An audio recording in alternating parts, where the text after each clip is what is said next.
Hello guys, আসসালামু আলাইকুম। আজকে আমার মায়ের হাতে আমরা শিম আলু দিয়ে ইলিশ মাছ রান্না খাই। মায়ের হাতে রান্নার কোনো তুলনাই হয় না, আপনারা শুধু দেখুন। প্রথমে তেলের ভিতরে ইলিশ মাছগুলো দিয়ে দেওয়া। আমরা একটা লাঠি চুলা রান্না করছি, কারণ আমাদের গ্যাস নেই, গ্যাস চলে গেছে। ইলিশ মাছ এক এক করে সব মাছগুলো দিয়ে দেওয়া হচ্ছে।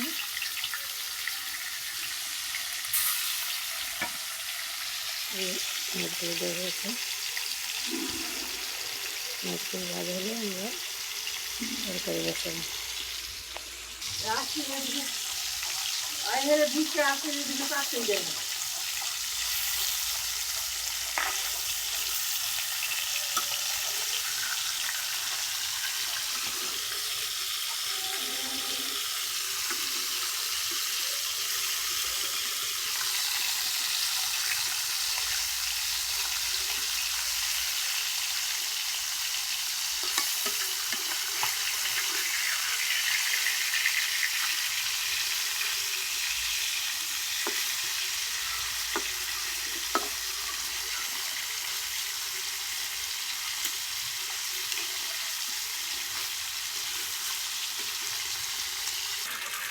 তো এখন মা তরকারিগুলো ধুয়ে নিচ্ছে কলের নিচে রেখে তরকারিগুলো, আর মা ওখানে মাছগুলো ভালো হচ্ছে।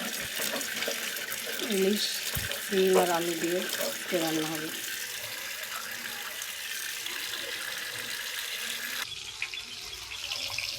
মাছগুলো ভাজা হয়ে যাচ্ছে, মা কিছু মাছ ধুয়ে নিয়েছে, এগুলো একটু লাল লাল করে ভাজবে। তো গাইস, আমাদের মাছ ভাজা হয়ে গেছে। আমরা এখন পেঁয়াজগুলো দিয়ে দিই, পেঁয়াজ কাঁচা মাছ।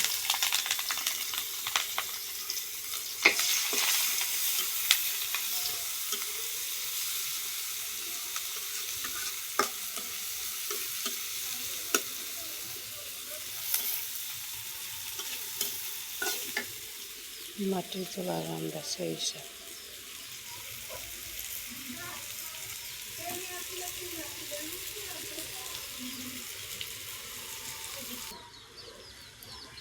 পেঁয়াজটা ভাজা ভাজা হলে মশলাগুলো দিয়ে দেওয়া।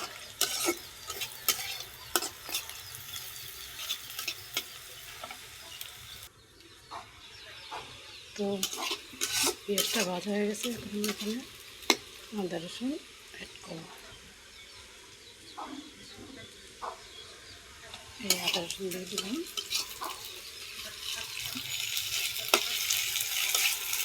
আদা রসুনটা ভালোভাবে করব।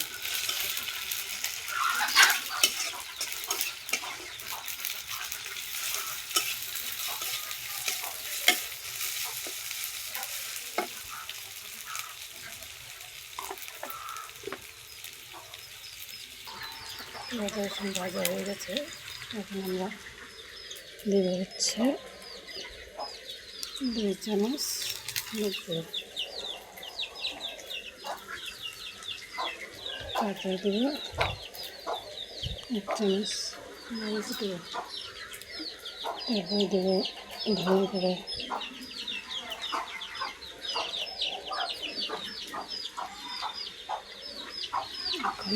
এখন সব উপকরণ নেব, সামান্য একটু ভরে নেব।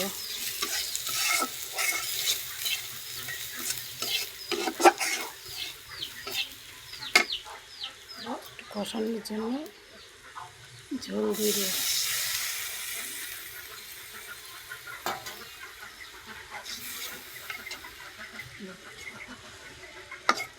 মশলাটা কষবে। মশলা কষানো হয়ে গেছে, আমরা এখানে এখন তরকারিটা ঢেলে দেব।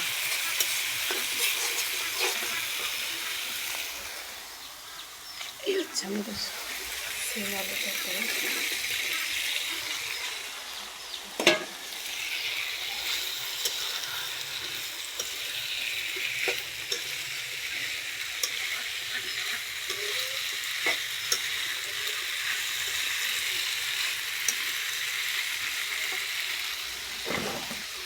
যখন গ্যাস লাগিয়েছিল আগুন জ্বলছে আর আমরা লাঠিতে রান্না করছি।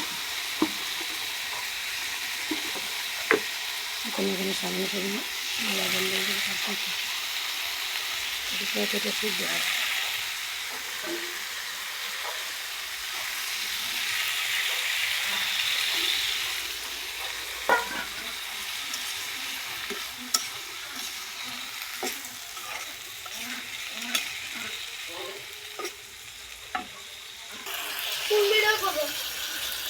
এই আমাদের তরকারি কষানো হয়ে গেছে, এখানে আমরা ঝোল দেব।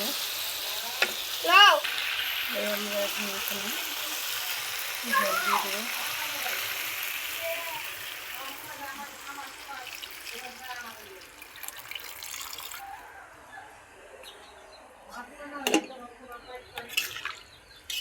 ভালো করলে এখানে মাছ দিয়ে দেবো গরম রাখি না। এই আমরা এখন মাছগুলো তরকারিতে দিয়ে দিই।